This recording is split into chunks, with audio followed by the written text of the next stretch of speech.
wanted to show you how I do a beveled letter. This is 15-pound high density urethane foam. As you can see, I've already carved the entire background.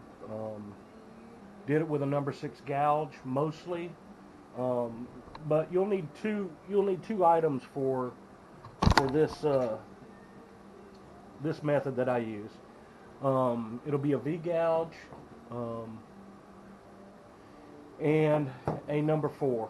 Number 4 is almost flat, just not quite flat, but that's what I use.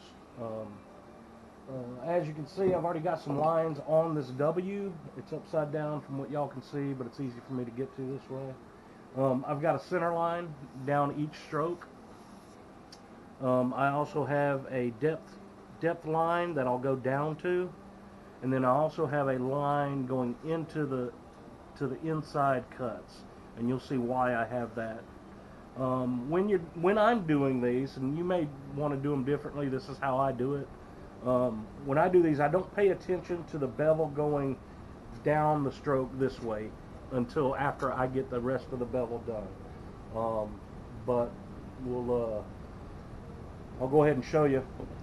First thing I do is I grab my V gouge, and this line here, I'm going to go ahead and get out some material, and then I start going deeper until on this back side I'm close to my depth where I need to be.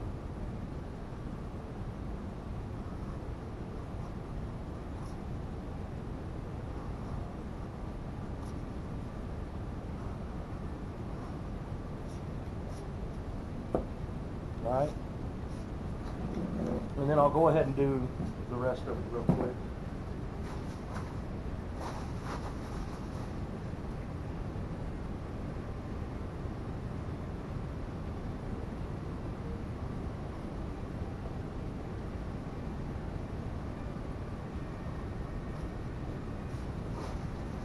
Now this is something that you can easily do, even if you have a CNC router, which I don't have. I do all of this by hand. But you can go ahead and route your background out, route your letters out, and then come in and add some depth to your letters by hand. I mean, even if you have a CNC router, I recommend everybody at least get some chisels and try it by hand so that you know where we're at. What brought us to the point of getting into the CNC sign making. Love the technology, and one day I'll have one. Right now it's just not feasible for me to have one, but I don't knack them. Alright, second, I've got my number 4 gouge. As you can see, it's a very shallow sweep on it. I don't know how many millimeters this is. They go by millimeters. And look, this is not the top of the line carving set. When I started my business a year ago, I had no money. All I had was my sign kit, some paint, and some Harbor Freight chisels. As a matter of fact, here's one of the Harbor Freight little hand chisels that I started with. These work. I did a very large sign with these. It was 3 foot by 10 foot, and it worked. But from that sign, I was able to upgrade. These are not top of line. I like a Swiss made. I got these off of Amazon. They're master carver. They seem to be holding an edge well for the amount of carving that I do. I didn't have to hone them when I first got this set. They were sharp right out of the box. What I do, I don't use a stropping leather or anything.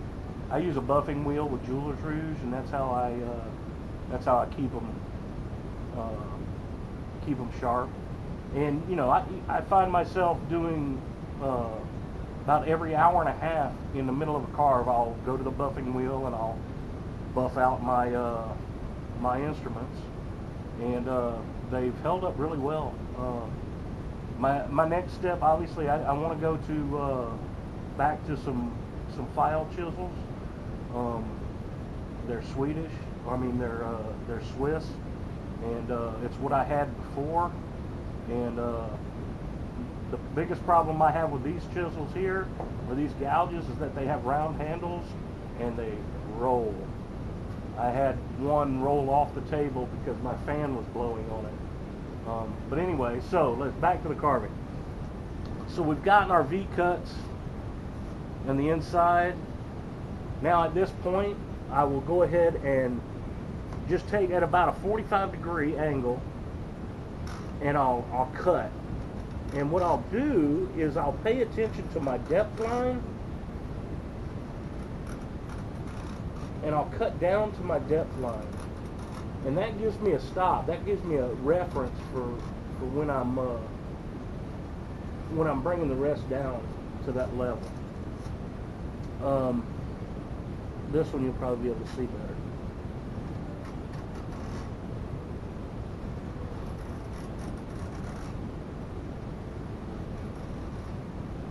As you can see, this high-density urethane, it cuts like butter. It is so easy to work.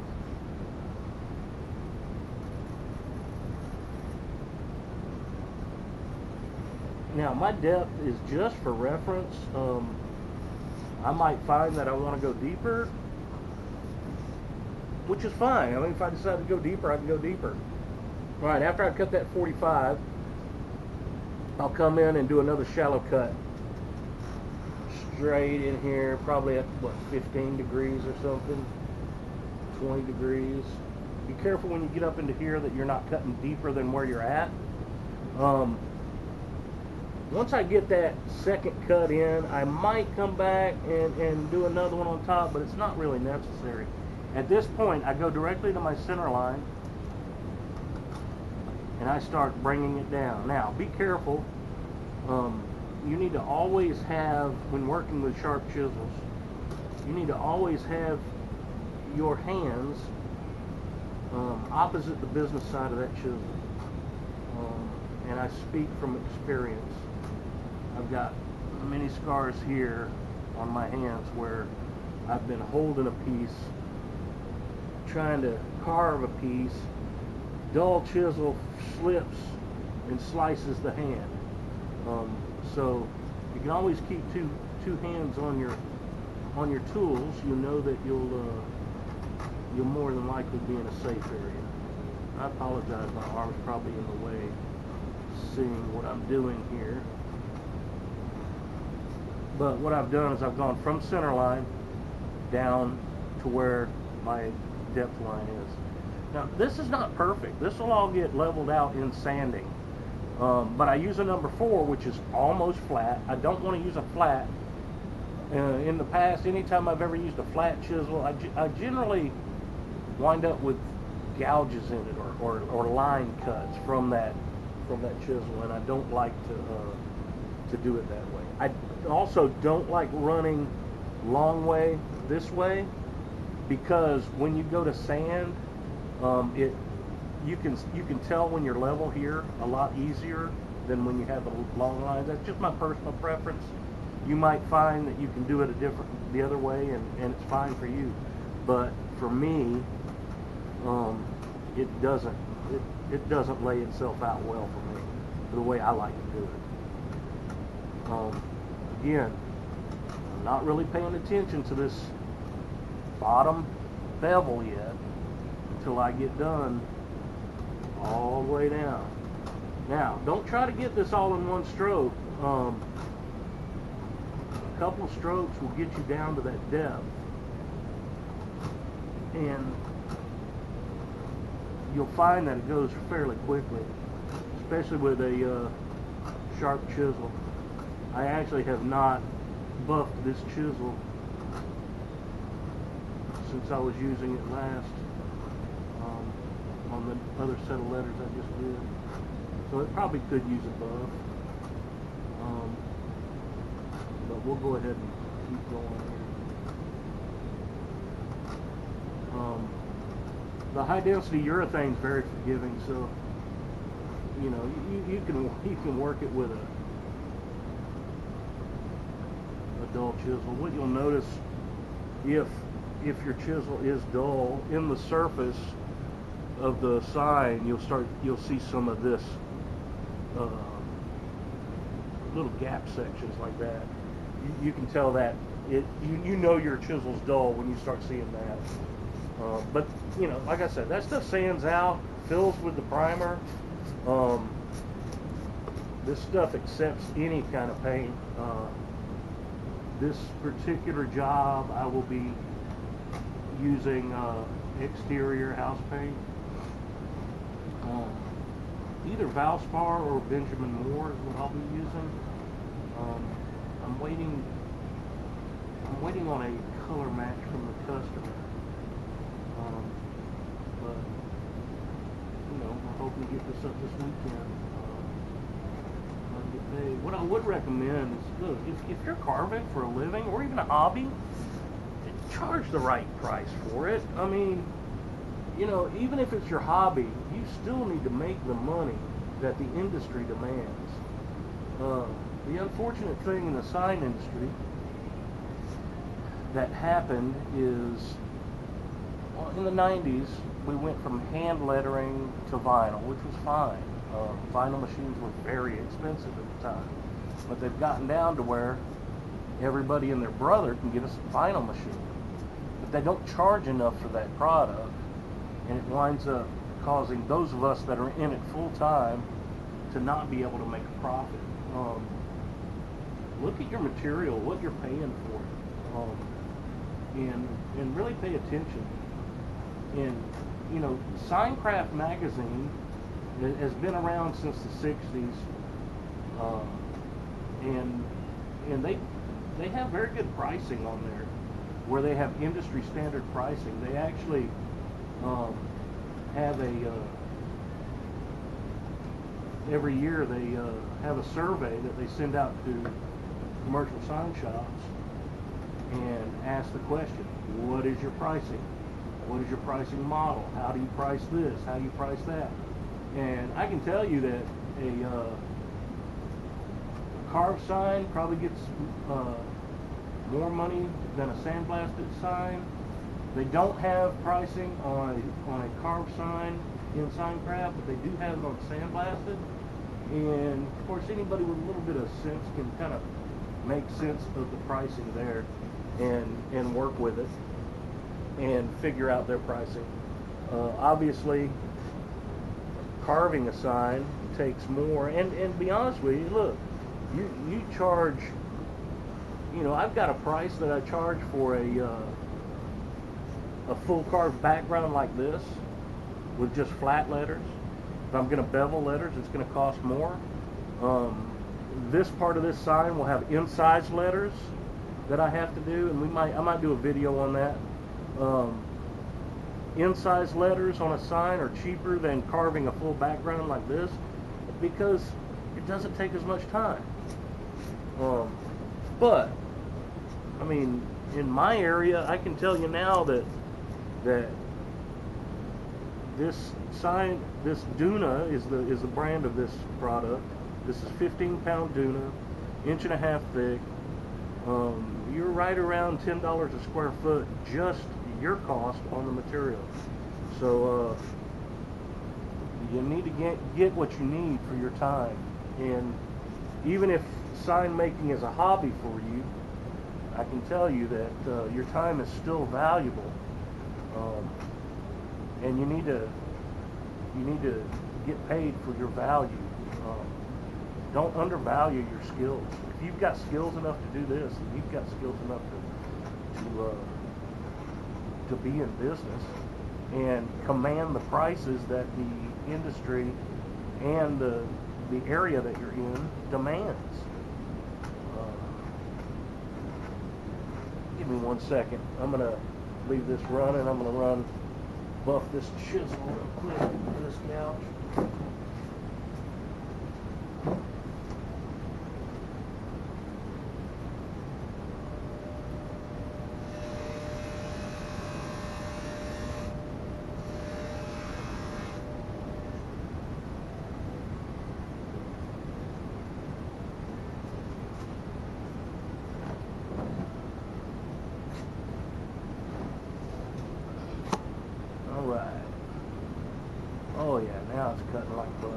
can you see the difference? I can definitely feel the difference. It is night and day.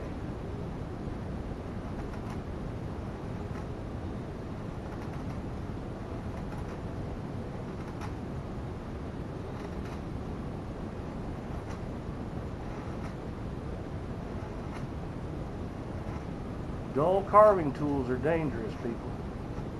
Definitely. You wind up pushing harder. Things slip easier. They're definitely not safe.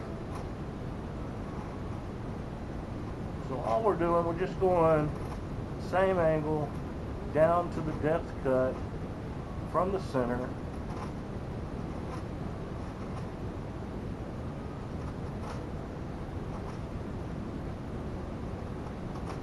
Again, if you have a CNC router and you're doing signs, but don't have the ability to do a bevel cut,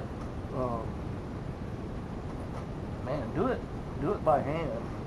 If you're using sign foam, the good advantage of using, I call it sign foam. This is actually, sign foam is a brand. This is actually Duna, which is a brand. So if you're using high density urethane foam, how about that? There's no grain structure that you have to contend with like you do in wood. Now, if you're carving wood, you've got to pay attention to the grain. And there's certain carving techniques that you need to learn if you're going to carve in wood of how to deal with the grain. We're not going to get into it in this video because I'm not carving wood. But it's a learning curve that you have to get through with the wood. And I did it many years ago, but I'll be honest with you, I'm glad that high density urethane foam is on the market, because you don't have to think as much about the grain, which direction the grain is going, as to which way you're going to carve. So it makes it a whole lot easier.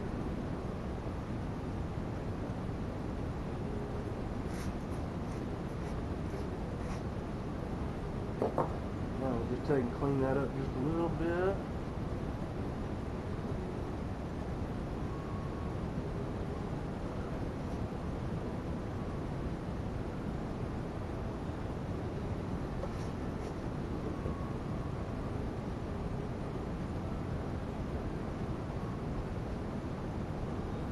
I'm just taking the tip of my gouge and kind of going up this line. Taking out this little humps,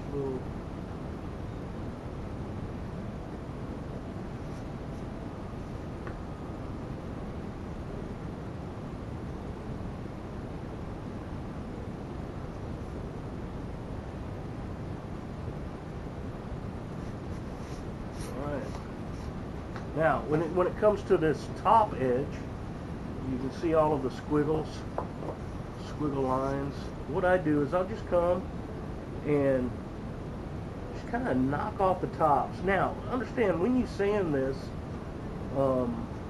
your sanding will take care of all of that, and you'll get a nice peak from sanding. When I sand, I use a block, and I sand with a block, and that block makes the peak right. Kind of makes it really smooth, nice peak. So what I'm going to do is I'm going to go ahead and finish this. We'll end the video there because you don't need to go through all this. This is basically everything, and then we'll finish this downward bevel. But just wanted to demonstrate today how I do it. Somebody might do it differently, and that's fine. This is just my method. It's worked for me. It's how I was taught.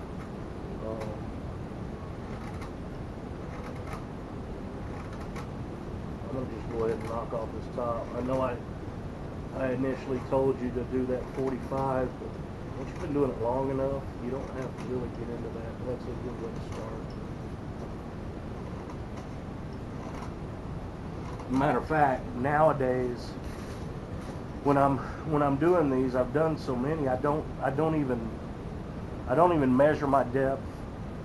The only thing I mark is my center line. I've got a certain angle that I hold my gouges at that gives me that depth I'm looking for. So I just wind up, after a while, you just wind up going by feel.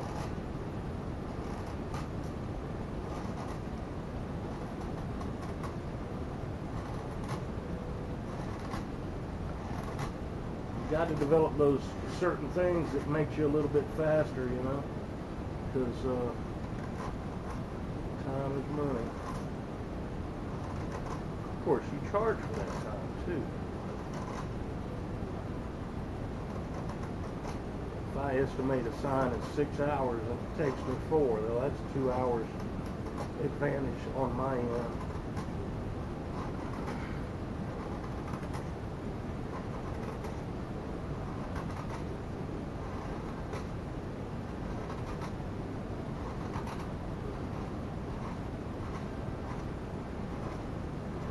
And as you can see, you don't have to be at a 90-degree angle to this side.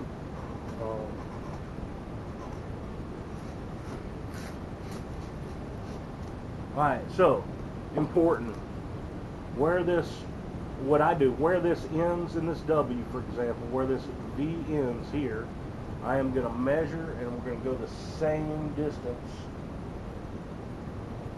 for here. So that's how far up on the V I'm going to go.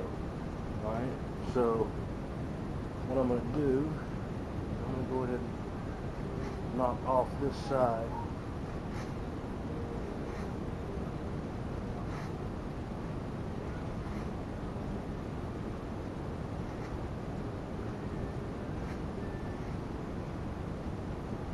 And then, from that mark, I'm going to start knocking down.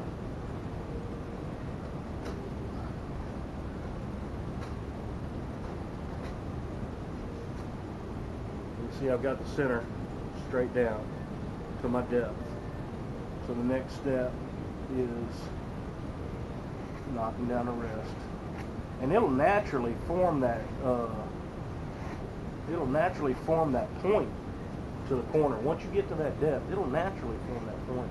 Matter of fact, when you sand, some people even leave this and they'll take the sander and sand that down, and it'll naturally form that bevel on that side. So there ain't too much thinking about that you have to worry about.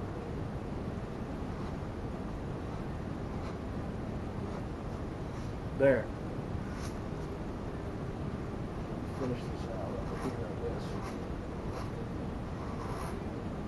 I've kind of showed you the different techniques to produce this. Now, I will tell you that when you're getting into letters such as an S and R's and whatnot, you got to be a little more careful on those inside curves. They can be a little tricky, but it's not rocket science. Trust me. Just go with the flow of how you think it should be, and more than likely it will fall in place.